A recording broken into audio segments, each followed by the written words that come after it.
keluarga atau madrasah keluarga hadir untuk bagaimana.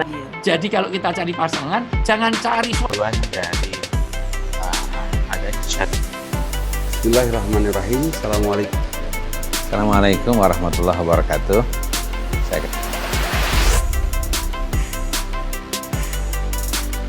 Hatinya itu sedih banget, hatinya itu luar biasa. Harus meninggalkan istri dan anaknya yang dirindukan, jeritan doanya itu 60 tahun. Harus ditinggalkan setelah perjalanan berbulan-bulan. Ditinggalkan di sebuah tempat yang tidak ada kehidupan. Sedih berat meninggalkan istri dan anaknya. Tapi satu sisi, Nabi Ibrahim pun apa? Ini perintah Allah, harus tinggalin anak dan istrinya. Ya, anak dan istrinya. Tapi satu sisi ini perintah Allah. Akhirnya Nabi Ibrahim menjerit kepada Allah. Apa jeritannya? Nah, ibu-ibu, ini dijelaskan dalam surat As-Saffat. Semuanya ya, kisah-kisah Nabi Ibrahim. Ada dalam surat Ibrahim, ada surat As-Saffat. Apa jeritannya? Ibu lihat nih. Malam hari dia curhat sama Allah. Nah, jadi keberkahan daripada syariah haji adalah ibu apa? Curhat sama Allah. Curhat sama Allah. Curhat sama Allah. Curhat sama Allah. Ya. Kalau curhat harus sama Allah, ya. Hikmah daripada ibadah haji, jamaah haji nanti di Arafah curhat sama Allah. Makanya apa Arafah dia kata Arafah? Nanti kita bahas, ya. Nanti kita bahas. Nabi Ibrahim curhat kepada Allah. Hatinya sangat berat meninggalkan anak dan istrinya, tapi dalam waktu bersamaan dia pun cinta kepada Allah. Tapi gimana ini anaknya ditinggalkan, istrinya ditinggalkan. Yang mana itu teh diinginkan 60 tahun. Tapi gimana? Curhat kepada Allah. Apa jeritannya? Jeritannya kayak begini. Ibu lihat nih. Rabbana inni askantu min dzurriyyati biwadin ghairi dhi zar'in inda baitikal muharram. Ya Allah, aku tinggalkan anakku, istriku di sebuah lembah, ya Allah. Bighairi di zara'in inda baitikal muharram, di sebuah tempat yang tidak ada kehidupan sama sekali. Manusia tak ada, pepohonan tidak ada, sayuran tidak ada, kehidupan nggak ada kehidupan. Ibu lihat nih, ya Allah, seolah Ibrahim mengatakan gini, ya Allah itu istriku, ya Allah. Ya Allah itu anakku, ya Allah. Kutitipkan kepadamu, ya Allah, karena aku harus memenuhi perintahmu, ya Allah. Karena cintaku kepadamu, ya Allah, mengalahkan segala-galanya dibandingkan istri dan anakku ini. Ya Allah, karena aku mencintaimu dan aku laksanakan perintahmu ini, ya Allah. Kutitipkan anakku dan istriku ini. Nabi Ibrahim curhatnya itu kepada Allah. Apa curhat yang kedua? Curhat yang kedua adalah, ya Allah, ya Tuhan kami, yuqimus sholat. Jadikanlah anak-anak kami, ya Allah, mendirikan sholat. Mendirikan sholat, ya Allah. Keberkahan dari syariah haji itu adalah ibu-ibu, jangan lupa pesan dan pesan yang disampaikan dari kita sebagai orang tua, sebagai ayah kepada anak-anak kita. Maaf, jangan lupa ya sholat. Maaf, jangan lupa sholat. Karena ini menjadi jeritan kata kalimat seorang hamba Allah yang pertama kali ajarkan masalah haji ini. Jeritan yang kedua, ya Allah, jadikanlah anak-anak kami mendirikan sholat. Jadilah anak-anak kami, ya Allah, yang senantiasa menjaga dan menjaga sholatnya, ya Allah. Tuh. Itu yang kedua. Yang ketiga, apa jeritannya, jamaah sekalian? Yang ketiga jeritannya itu adalah waj'al af'idatan minan nasi, ya Allah. Jadikanlah hati-hati manusia yang ada di muka bumi ini. Ibu, Bapak yang Allah muliakan, lihat. Kenapa ada orang setelah ke Mekah pengen ke Mekah lagi? Saya sekian puluh tahun tinggal di Mekah, pengen ke Mekah lagi. Istri saya sekian tahun tinggal di Mekah, pengen ke Mekah lagi. Ada jamaah haji baru juga landing di Indonesia, berat tinggalin lagi ke Mekah. Ada juga orang sudah umroh yang kelima kali, pengen ke Mekah lagi. Ada orang yang harus nunggu 10 tahun, nggak apa-apa. Ada orang yang harus nunggu 30 tahun, nggak apa-apa. Ada orang yang betul-betul jual segala-galanya, yang penting pengen ke Mekah. Kenapa terjadi seperti itu? Ternyata ini berawal daripada kedahsyatan doa sebagai ayah yang soleh. Dari ayah yang soleh. Apa doanya? Yang ketiga ini. Apa doanya Pak Ustadz? Doanya itu adalah Faj'al af'idatam minan nasi tahwi ilaihim. Ya Allah, jadikanlah hati manusia yang ada di muka bumi ini, ya Allah, tahwi ilaihim, rindu dan merindukan ke tanah suci ini. Ini jawabannya. Doa seorang ayah 7.000 tahun yang lalu. Faj'al af'idatam minan nasi tahwi ilaihim. Ya Allah, jadikanlah manusia yang ada di muka bumi ini, ya Allah, tahwi. Ibu tahwi itu apa kira-kira? Lihat cara menerjemahkan badan saya, ya, dan suara. Kangen banget, aduh kangen. Nah, kalau orang tua anaknya pesantren, ya, setahun baru pulang, gimana kira-kira? Ya, atau istri ditinggal suami, tugas negara 4 bulan, gimana kira-kira? Kangen sama si ayah, Pak Ustadz, aduh, wah gitu. Kangen, pengen ketemu anak, pengen merangkul, pengen mendekapnya Pak Ustadz, baru pulang pesantren, baru pulang nyantri, baru pulang kuliah. Nah, ibu ya kayak gitu. Anak baru kemarin pulang, udah kangen lagi. Kapan pulang lagi? Baru juga 6 bulan yang lalu dari rumah, kapan pulang lagi? Itulah ibu makna daripada tahwi ilahim. Kata Nabi Ibrahim, ya Allah, jadikanlah manusia di muka bumi ini tahwi ilahim, rindu dan rindu lagi. Tuh, Masya ya. Allah. Jadi ibu, Gitu. kalau Jadi orang ada yang dari doa Ibrahim yang ketiga Ustadz itu ya, berarti ya. Heeh, Kenapa? Ustadz mungkin kita lanjut ke sesi kedua, kita rehat dulu 5 menit, boleh Ustadz ya? Ustadz siap. mau minum dulu? Boleh Ustadz. Ya baik, Bapak Ibu, sahabat, madrasah keluarga, kita nanti lihat 5 menit dulu Ustadznya, kita sambung lagi. Bagi yang tadi baru tahu bahwa doa Ibrahim yang ketiga, boleh menuliskan di kolom komentar yang sudah tahu, yang belum tahu. Coba yang baru tahu tadi pas Ustadz menjelaskan, boleh, atau sudah tahu sebelumnya. Masya Allah ya, jadi makna haji itu bagaimana perjalanan 7.000 tahun yang lalu dari seorang ayah yang soleh, dan intinya keluarga ya, karena di sini tidak hanya satu tapi 2, 3 orang gitu ya.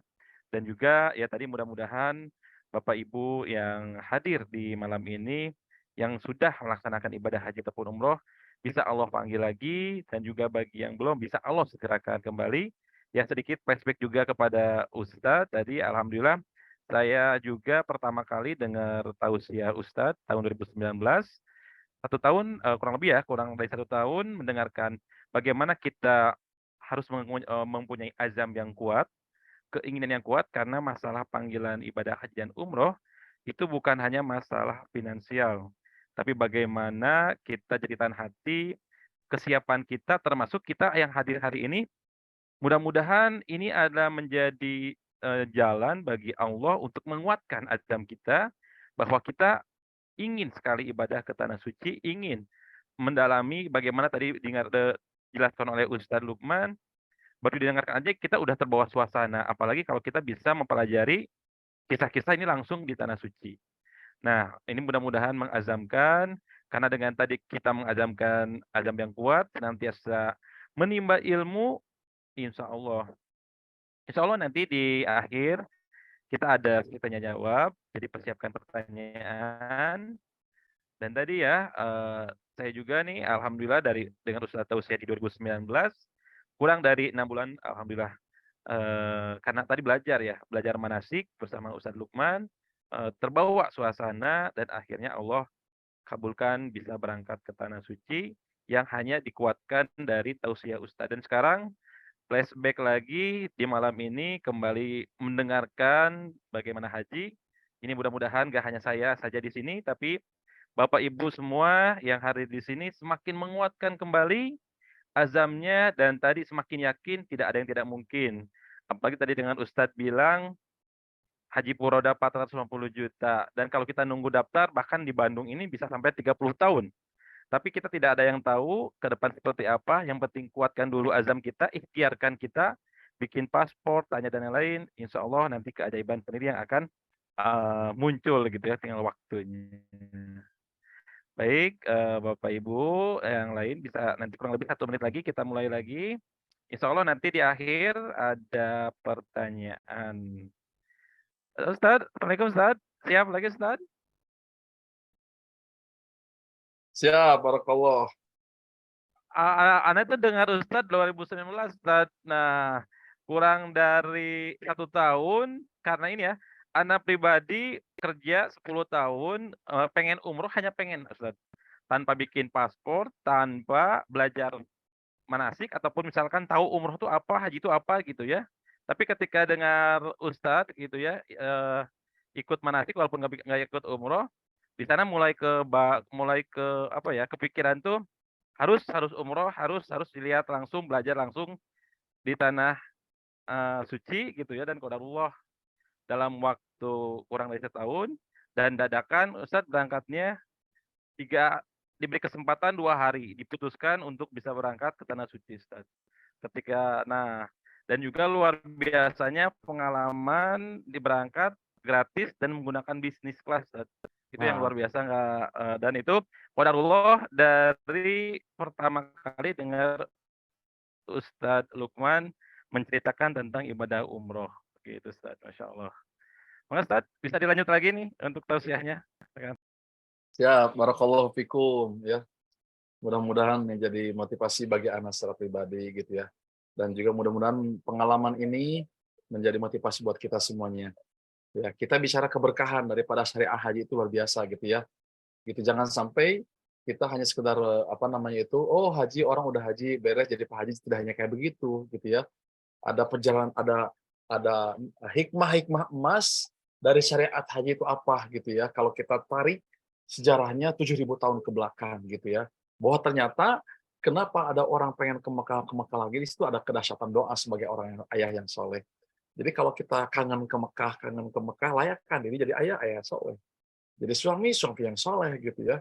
Kenapa? Karena pendiri daripada Bapak Pembangunan Haji, ya, Bapak Pembangunan Haji ini adalah seorang ayah yang senantiasa untuk punya anak pun 60 tahun gitu ya. Jeritannya gitu.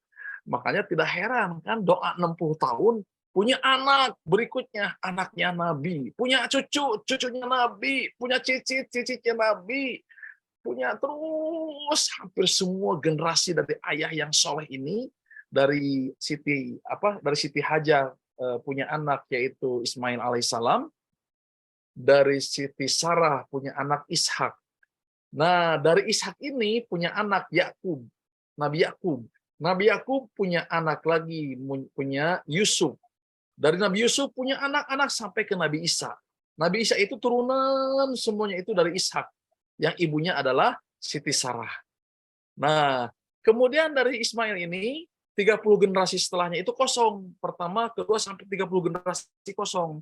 Tapi diakhiri dengan Nabi akhir zaman, Rasul Shallallahu Alaihi Wasallam. Jadi kalau kita bicara intisari atau keberkahan daripada haji adalah ya ibu-ibu, pengorbanan, perjuangan, membangun sebuah mimpi. Tidak gratis mimpi itu. Ya pengen mewujudkan sebuah cita-cita itu harus ada apa? Harus ada pengorbanan. Harus ada perjuangan. Harus ada totalitas. Harus ada ikhtiar yang luar biasa. Jadi ketika kita ngebaca, Nabi Ibrahim terkenal dengan ayahnya para nabi, ayahnya orang-orang soleh, memang seperti itu kesabarannya. Seperti itu pengorbanannya, seperti itu perjuangannya. Nah, kalau kita gimana kira-kira? Ya teman-teman yang Allah muliakan. Pengen anak yang soleh, tapi juga baru sebulan sudah marah-marah ke anak-anak. Pengen punya anak yang soleh, baru setahun jadi ayah, sudah marah-marah ke anak-anak.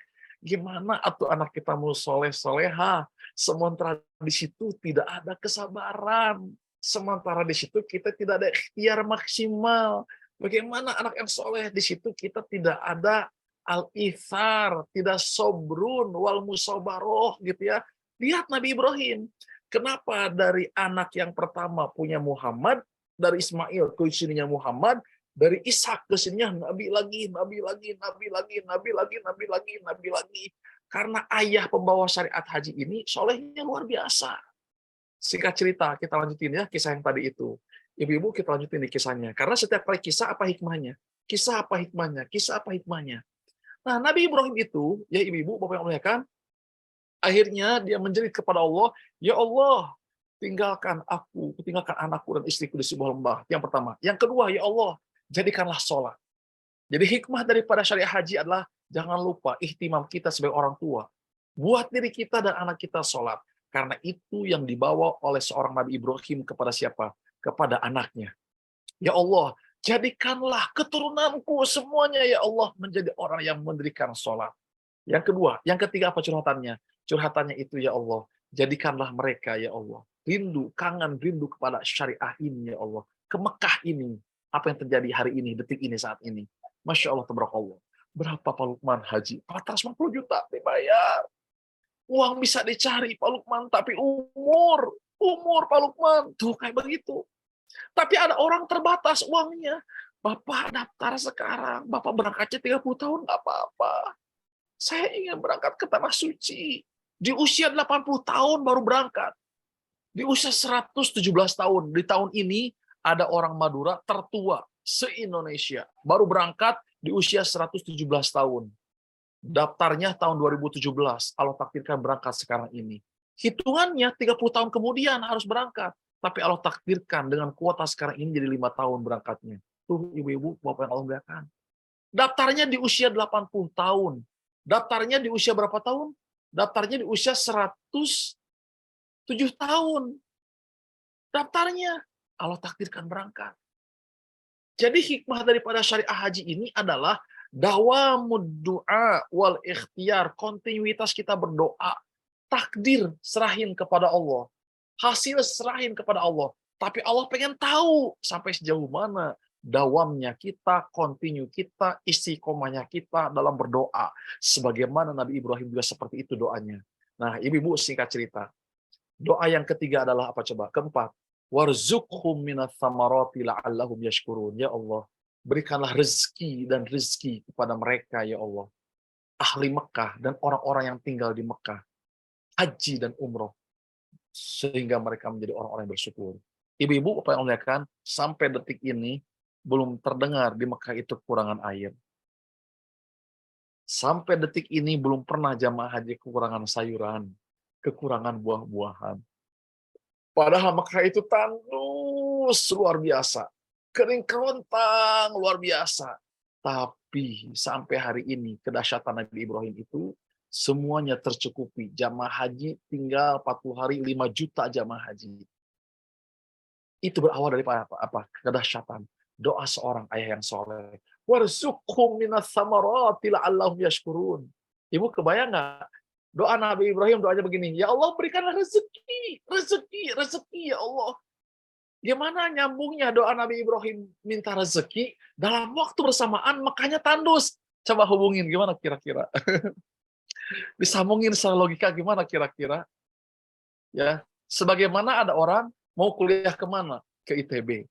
Mau kuliah kemana? Ke ITB. Ya, betul tidak? Matematik berapa? 4, Pak Ustadz. Nah, sambungin gimana kira-kira nilai matematik 2 atau 4 tapi pengen ke ITB. Sambungin gimana kira-kira? Nah, gitu ya. Seperti nggak nyambung.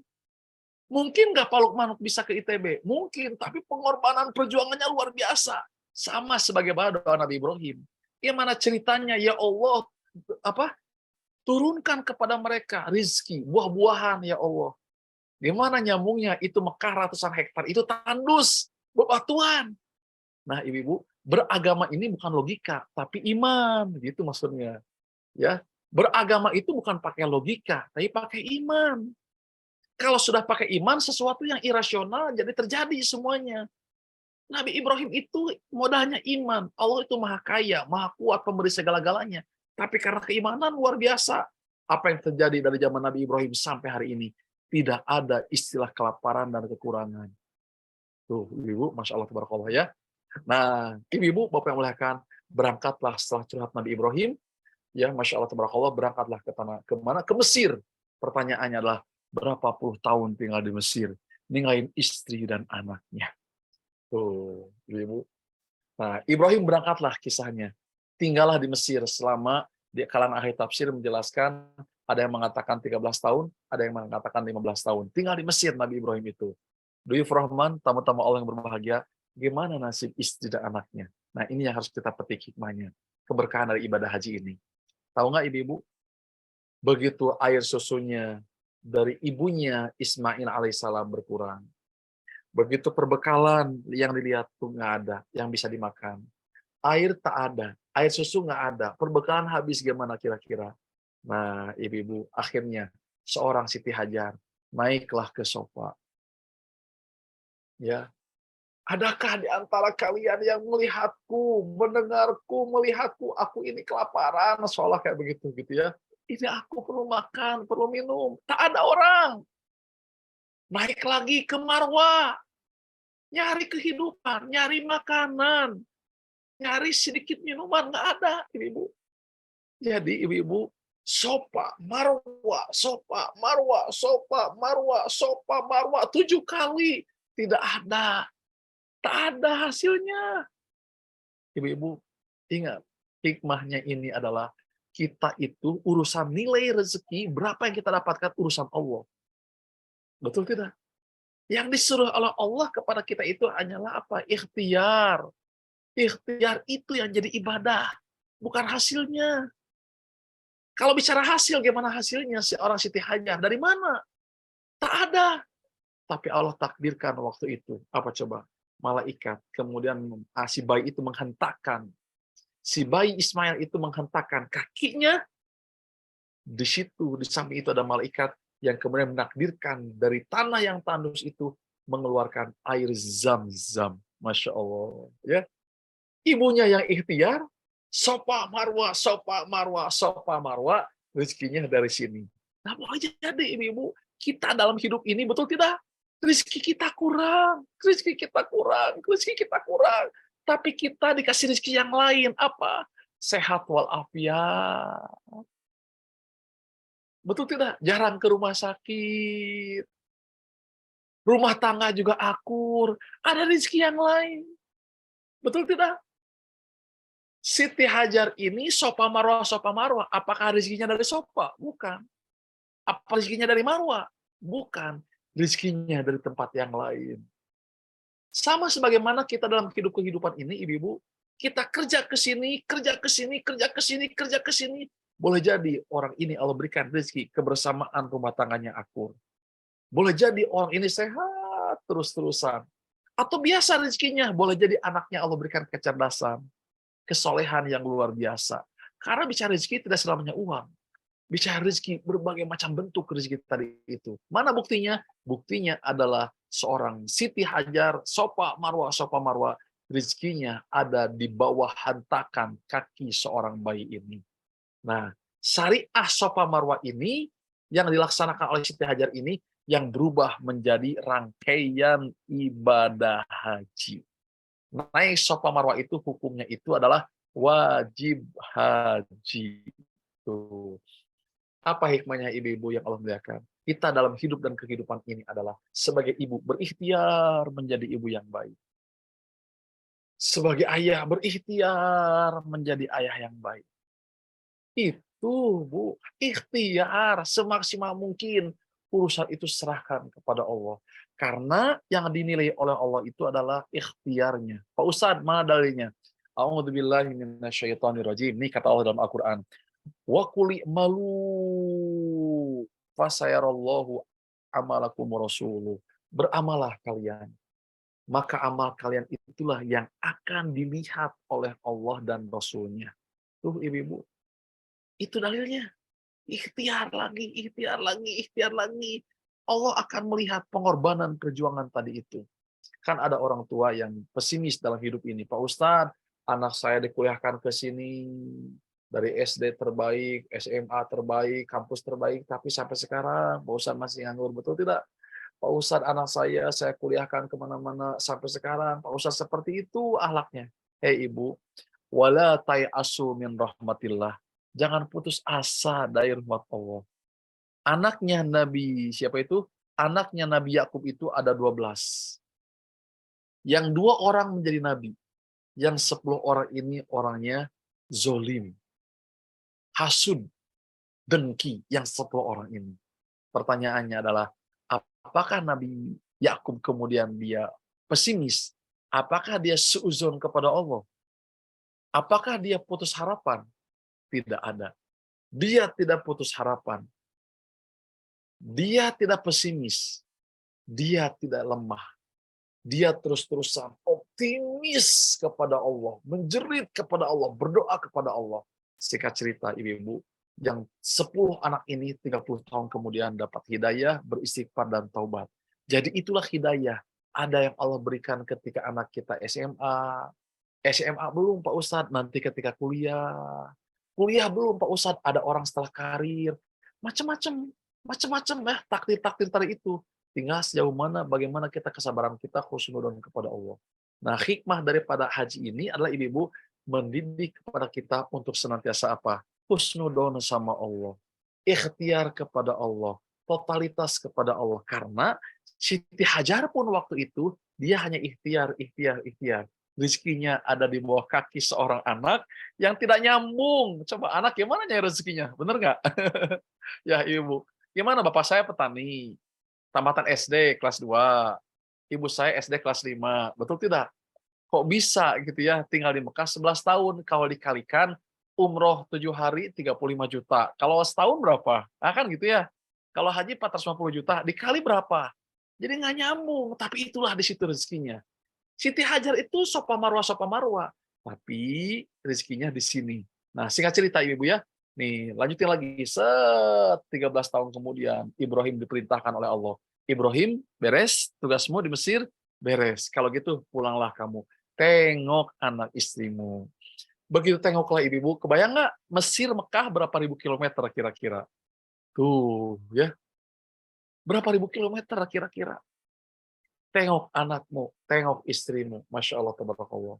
Berjalan kaki lagi Ibrahim selama sekian bulan. Ya Allah, bangga, bahagia, luar biasa. Dipisahkan oleh Allah berpuluh tahun, tiba-tiba ada perintah. Pulang sekarang, Bang. Tengok anak istrimu. Udah lama ditinggalkan. Ibu lihat nih ya. Udah lama ditinggalkan. Ibu-ibu, berangkatlah. Perjalanan begitu panjang dan jauh sekali perjalanannya. Tahu nggak ibu-ibu? Begitu nyampe Mekah, kira-kira apa yang terjadi kira-kira? Tiba-tiba ada wahyu turun lewat mimpi. Apa wahyunya? Apa wahyunya kira-kira? Wahyunya begini.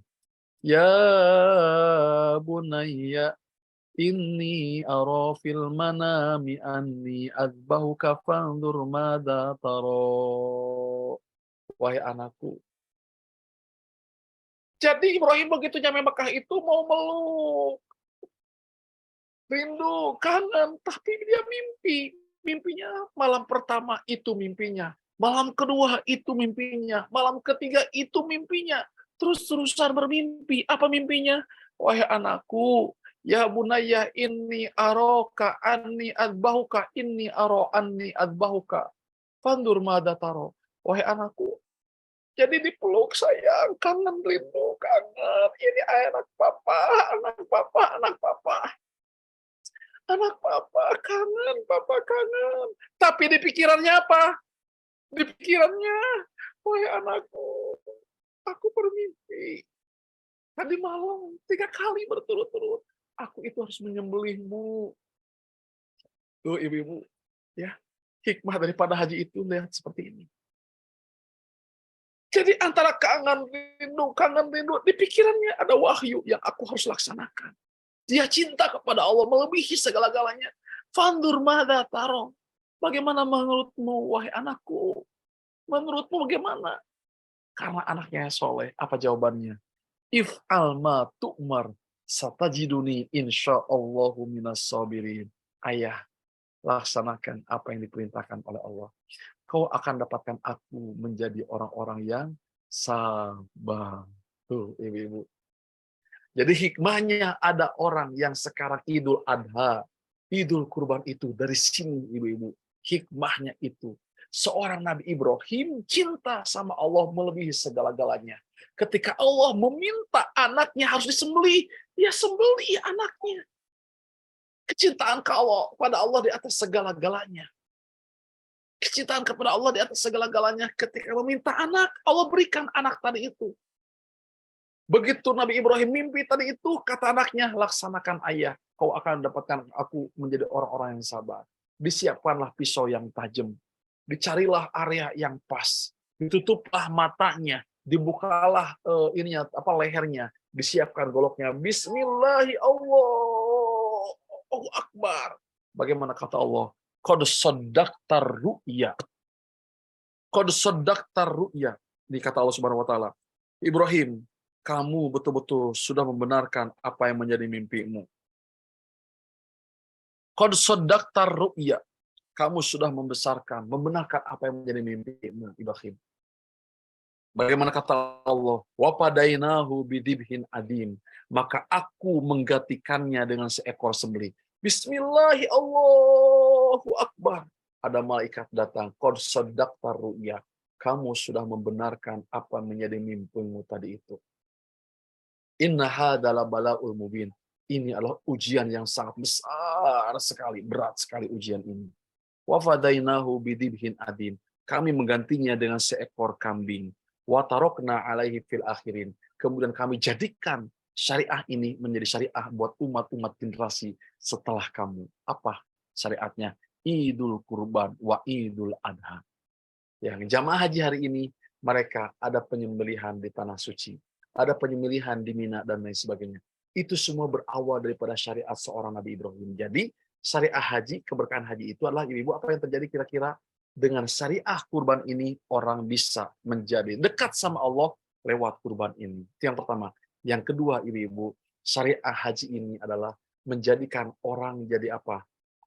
Berbagi kepada orang yang tidak mampu dengan adanya apa? Dengan adanya penyembelihan pada tanggal 10, pada tanggal 11, tanggal 12, tanggal 13. Penyembelihan bagi kita di tanggal 10 Zulhijjah, tanggal 11, 12, tanggal 13. Itu pun bagi jamaah haji yang ketika mereka menyembelih, maka dagingnya itu disebarkan ke sekian juta kaum muslimin. Berkah nggak kira-kira teman-teman? Nah, keberkah nggak kira-kira? 5 juta jamaah haji setiap tahun, 5 juta ekor kambing yang disembelih. Kebayang nggak kira-kira? Itulah yang saya rasakan, ya Pak Ustadz Ian. Selama saya jadi mahasiswa di sana, sekian puluh tahun, saya tiap tahun dapat gonimah, dapat bantuan dari gudang-gudang itu. Syarat yang pertama, mahasiswa datang ke sini, punya istri, punya anak, bantu, bawa ke sini mobil. Jadi syaratnya kita menerima gonimah itu apa? Wajib ada mobil. Kenapa? Dapat 1 ekor kambing per 1 mahasiswa. Setahun berapa kali dapatnya kira-kira? Tuh. Kalau kita milih sapi, sapi itu dapat 1 ekor ini paha. Kalau unta, 1 ekor unta, 1 ekor paha unta. Kalau sapi, 1 paha sapi, 1 paha sapi, 1 paha unta. Kalau kambing 1 ekor. 500 mahasiswa di Mekah, 500-500-nya dapat seperti itu. Setahun berapa kali kira-kira? Tuh, makanya orang-orang fakir yang tinggal di Mekah berkah. Tidak ada seperti yang kelaparan. Mereka tinggal ngantri dikit udah. Jadi syaratnya bawa bantuan, nerima bantuan dari sana itu, syaratnya harus punya apa coba? Harus punya mobil, atau nyewa mobil, atau ngerental mobil teman. Kenapa? Ngambil barang-barang, apa yang ingin kita ambil, SOP-nya luar biasa. Apa SOP-nya?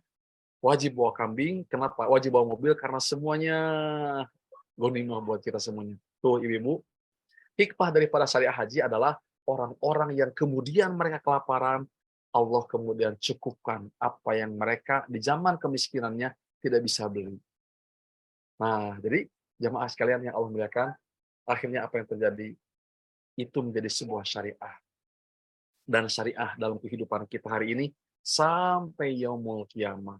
Mereka wukuf di Arafah, mereka mabit di Mina, mereka jumrah Aqabah. Nah, ibu-ibu, ada yang terlewatin dari kisah ini. Apa, ibu? Ada yang tahu nggak kira-kira? Begitu Nabi Ibrahim itu bermimpi menyembelih anaknya itu, dan dia siap dengan amalan tadi itu akan menyembelih. Ibu tahu nggak? Dari rumah Nabi Ibrahim ke tempat penyembelihan itu ada iblis dengan setan yang menggoda 3 kali. Hei, Hajar, coba kau pikirkan, itu suamimu.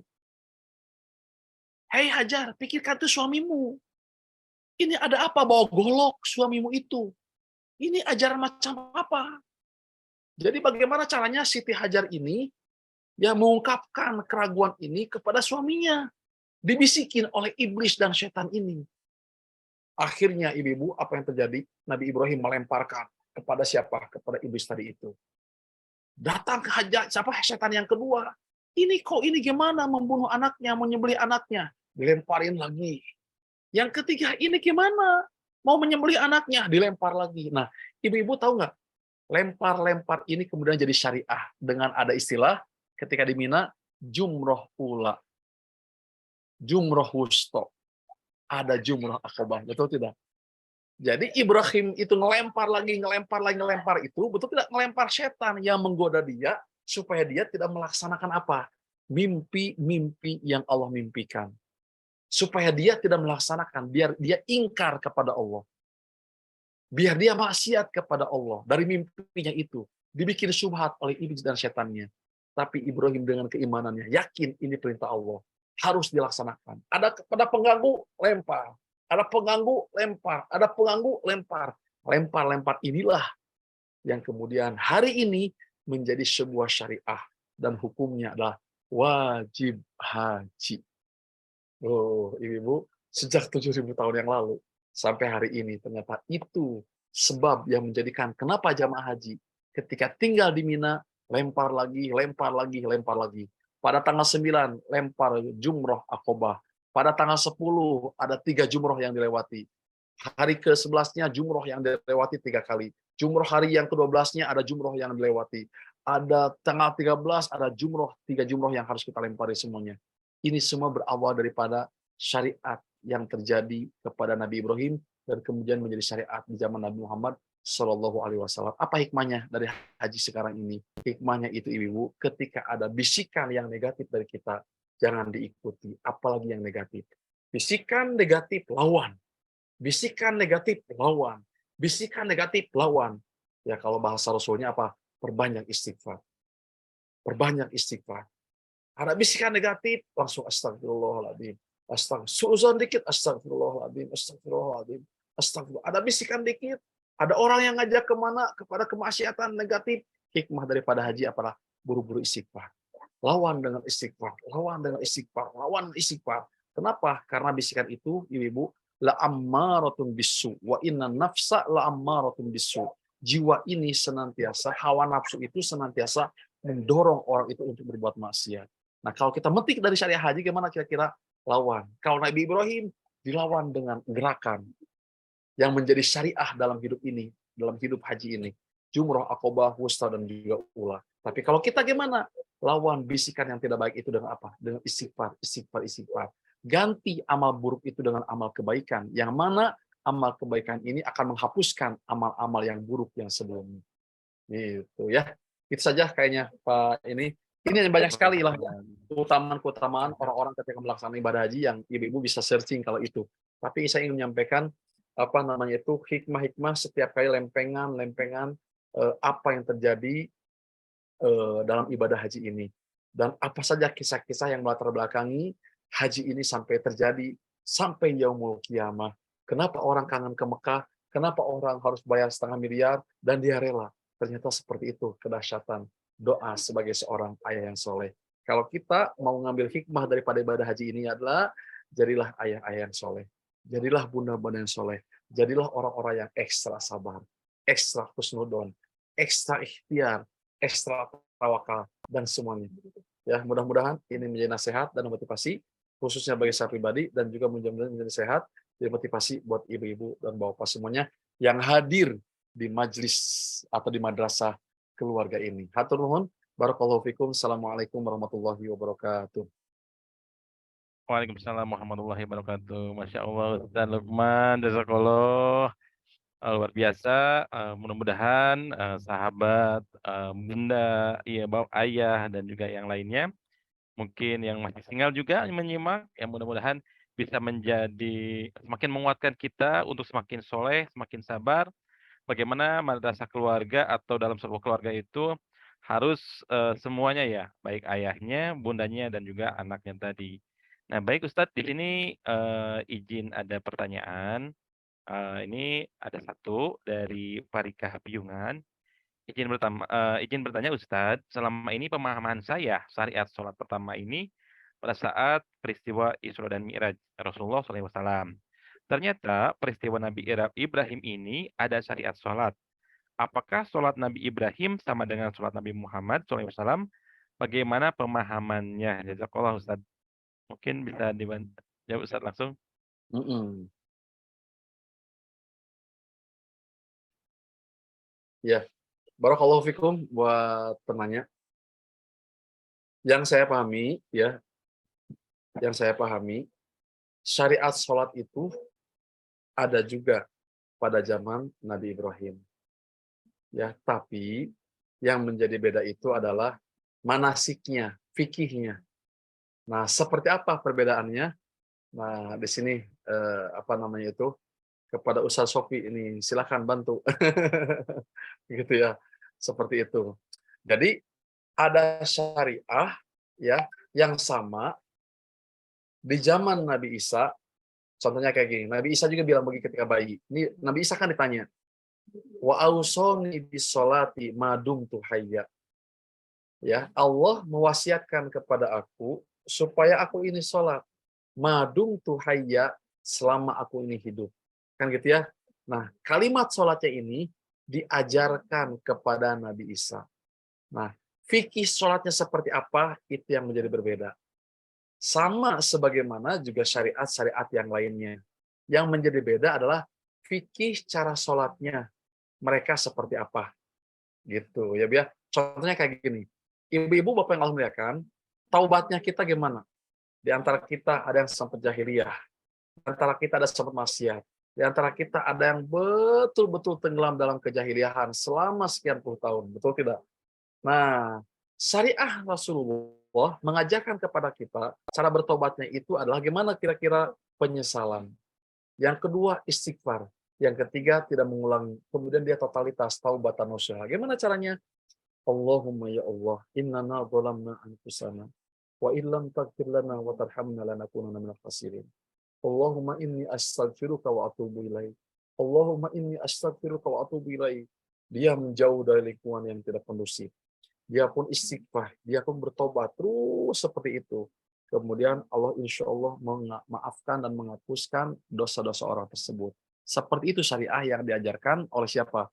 Rasulullah SAW kepada kita semuanya. Kan gitu ya, tahapan-tahapan tobat seperti apa. Nah, pertanyaannya adalah, apakah ada ajaran tobat di zaman Nabi Musa? Ada, cuman beda tobatnya. Kalau kita mah enak, umat yang paling dimanja. Ya, dimanja. Tobat beres. Istighfar beres. Tinggalkan lingkungan beres. Taubatan nasuha beres. Tahu nggak ibu-ibu? Syariat tobat pada zaman Nabi Musa. Beda caranya. Gimana caranya? Kata Allah dalam Al-Quran. Faktulu anfusakum fataba alaikum. Gimana caranya? Bunuhlah diri-diri kalian semuanya. Jadi kalau zaman Nabi Musa, orang kalau pengen tobat, gimana Pak Ian? Ambil pedang. Kemudian gini caranya. Tusukin. Itu syaratnya tobatnya itu. Faktulu anfusakum fataba alaikum. Bunuhlah diri kalian, maka Allah akan menerima tobat-tobat kalian. Syariat tobatnya ada, cuman beda fikihnya. Nah, sama sebagaimana syariat sholat ada pada zaman Nabi Musa, itulah juga ada sholat-sholat di tempat yang lainnya. Nah, seperti apa sholatnya, ya nanti akan dijelaskan sama Ustaz Sofi. Ya, barangkali antum punya pemahamannya, gitu ya. Nah, tapi ala kulli hal, ya ibu-ibu, bapak-bapak, sholatnya itulah wujud penghambaan diri kepada Allah. Muhammad syariatnya, sholatnya berawal dari 50 rakaat. Kan 50 waktu sholat. Tapi diringankan lagi jadi 25. Diringankan lagi dari 25 menjadi 5. 5 ini sama dengan 50 waktu sholat. Kan gitu ya. Nah, umat-umat yang lainnya, sholat ada. Cuman bener-bener tempo dulu. Bener-bener 50 waktu sholatnya. Bener-bener 30 waktu sholatnya. Jadi umat-umat terdahulu itu luar biasa syariat-syariatnya. Makanya umat Nabi Muhammad paling diringankan. Pengen tobat, tinggal tobat. Beres aja. Kan gitu ya. Enak. Cuman orang susah gitu ya. Untuk menggapai itu semuanya. Karena beragama itu, mereka punya pemahaman. Beragama itu ya sempit. Beragama itu jadi nggak bisa bergerak dan lain sebagainya gitu. Makanya dari situ muncul orang-orang beragama jadi liberal pemahamannya. jadi bebas ya, kayak sekarang lagi rame di Indonesia gitu ya. Lagi rame di Indonesia. Kasihan perempuan ngapain disimpan di shop belakang kan gitu ya. Ingat nggak lagi rame sekarang ya di Indonesia, makanya perempuan tuh dikasih shopnya apa? Di depan juga kasih. Maunya di mana perempuan? Ah, gitu kan, perempuan itu makhluk mulia. Yang hamba Allah yang mulia. Kenapa harus di belakang ketika sholat? Gitu ya Bu ya. Ya, harus ada pembaruan dalam syariat ini. Gimana caranya? Perempuan pun harus disimpan di depan. Sebagaimana laki-laki depan. Mereka punya kehormatan, kita punya kehormatan tuh. Nafsin agama dengan logikanya. Dengan pemahaman yang begitu bebas. Dengan pemahaman yang betul-betul liberal. Jadi aja sop laki dan perempuan disamain semuanya. Bahkan ada yang baru nanti Ibu. Nanti akan ada lagi perempuan yang selama ini tidak boleh khutbah, kata beliau, ini syariah baru. Ya, dari saya perempuan juga bisa ceramah di depan laki-laki untuk menjadi khotib Jumat. Nah, kebayang nggak teman-teman kalau fikihnya diatur sendiri gimana kira-kira? Dan ini mulai terjadi. Sementara masalah sholat itu kata Rasul gimana? Ya, kata Rasul masalah shollu kama ra'aitumuni usolli. Sholatlah kalian sebagaimana kalian lihat aku sholat. Nggak bisa ngarang gitu. Haji bisa ngarang nggak? Tak bisa. Kata Rasul gimana? Khudu anni manasikakum. Ambillah kalian bagaimana cara bermanasik aku. Tuh. Jadi cara bermanasik kita bukan cara manasik kayak Nabi Ibrahim. Syariah hajinya ada dari Nabi Ibrahim. Tapi fikih hajinya itu ngambil daripada Rasul bagaimana melaksanakan ibadah haji. Khudu anni manasikakum. Ambillah oleh kalian dari aku bagaimana aku mengajarkan atau aku melaksanakan ibadah haji ini. Nah, seperti apakah hajinya Nabi Ibrahim? Nah, perlu kita dalami lagi, ya kan gitu ya. Seperti apakah sholat Nabi Ibrahim? Perlu kita dalami lagi. Tapi intinya adalah syariah-syariah itu ada tempo dulunya. Kewajiban-kewajiban itu ada tempo dulunya. Karena tujuan daripada orang beragama apa kira-kira? At-taslim, penyerahan diri, totalitas gitu. Nah, wujud orang penyerahan diri itu dibuktikan dengan sujud. Ya, dibuktikan dengan sujud. Serendah-rendahnya orang, wujud penghambaan seorang hamba itu ketika sujudnya. Ya, saya yakin ajaran agama Nabi Ibrahim membawanya, Nabi Ismail membawanya, Nabi Isa membawanya, ada salah satu bentuk penghambaan seorang hamba kepada Allah Subhanahu wa taala berbentuk sujud. Nah, ya Ibu, pada zaman Nabi Adam, sujud seorang manusia ke manusia itu dibolehkan pada zaman Nabi Adam. Sebagaimana Allah memerintahkan kepada siapa? Kepada malaikat dan iblis, sujudlah kamu ke Adam. Itu syariah pada waktu itu. Dibolehkan. Tapi itu taat kepada Allah. Jadi dia sujud itu diperintahkan oleh Allah. Sujudlah ke Adam. Itu syariah pada waktu itu. Nah, di zaman Nabi Muhammad tidak ada sujud manusia kepada manusia. Ya, itu kan syariah. Zaman itu ada, zaman sekarang tidak ada. Zaman waktu itu ada syariahnya, zaman sekarang dihapuskan syariahnya. Bahkan dalam sebuah hadis Rasul mengatakan, seandainya manusia dibolehkan sujud kepada manusia yang lain, maka yang harus sujud itulah seorang istri kepada suami. Tapi ternyata tidak ada syariahnya. Saking pentingnya seorang suami, seorang istri taat kepada suami. Nah, seperti apa sholatnya? Wallahu a'lam bishawab. Tapi intinya sujud itu pasti ada. Gitu ya. Karena agama ini semuanya itu agama tunduk dan patuh. Itulah tunduk patuh artinya adalah al-Islam. Hatur nuhun, Bu. Barakallahu fikum. Baik, Ustaz. Assalamualaikum warahmatullahi wabarakatuh. Waalaikumsalam warahmatullahi wabarakatuh. Baik, Bapak Ibu, sahabat madrasah keluarga, alhamdulillah tadi Ustadz telah menjawab. Dan juga Ustadz, jazakallah, ini sudah di penghujung acara. Mungkin untuk tausiah dan pertanyaan, insya Allah kita sambung di kajian selanjutnya, Ustadz ya. Masya Allah. Sekali lagi jazakallah kepada Ustadz Lukman yang telah sharing dan juga tausiah untuk kita semua yang hadir di sini. Sekali lagi jazakallah Ustadz. Enggak, Ustadz ya. Alhamdulillah. Ya. Baik, Bapak Ibu, sahabat. Enggak Ustadz. Yo, barakallahu fikum. Kita ketemu lagi di Indonesia ya. Baik Ustadz. Yo. Baik, Assalamualaikum. Ustadz. Waalaikumsalam warahmatullahi wabarakatuh. Baik, Bapak Ibu, alhamdulillah kita sudah di penghujung acara. Ada beberapa informasi sebelum saya menutup acara kita kali ini, mungkin bisa dibantu. Insya Allah ada kajian kembali buat besok hari. Nah, insya Allah nanti akan ada diinfokan oleh admin. Jadi pertama ada kelas parenting Nabawiyah, seri tematik parenting keluarga Nabi Nuh. Di sini ini hari Sabtu 24 Juni 2023 pukul 13.00 atau jam 1 siang sampai 14.30 oleh Ustadz Eka Wardana. Nah, ini parenting Nabawiyah ya, seri tematik dan juga ini live via Zoom. Yang kedua, kajian Ba'da subuh, kajian kitab Ibanatul Ahkam, Sarah Bulughul Maram, ini insya Allah Sabtu, besok juga 24 Juni 2023 pukul 5.00 sampai jam 6.30 waktu Indonesia Barat atau Ba'da subuh. Dan insya Allah ini yang mewakilkan langsung live dari Tanah Suci. Jadi jangan terlewat untuk dua acara besok. Kajian Ba'da subuh bersama Dr. Andes Kiai Haji Ahmad Heriawan LC-MSI, Ketua Majelis Syuro PUI. Ya baik, Bapak Ibu semuanya, alhamdulillah kita bisa bersilaturahim di malam ini.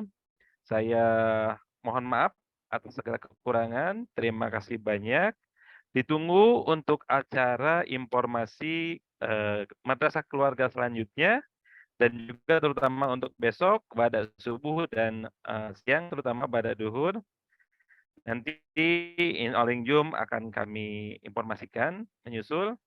Sekali lagi terima kasih banyak kepada Bapak Ibu yang sudah menyimak sampai Allah catat dengan kebaikan. Mohon atas segala kekurangan, kita cukupkan pertemuan ini ucapan hamdal bersama-sama. Alhamdulillahirrahmanirrahim. Dan ditutup. Assalamualaikum warahmatullahi wabarakatuh. Assalamualaikum warahmatullahi wabarakatuh.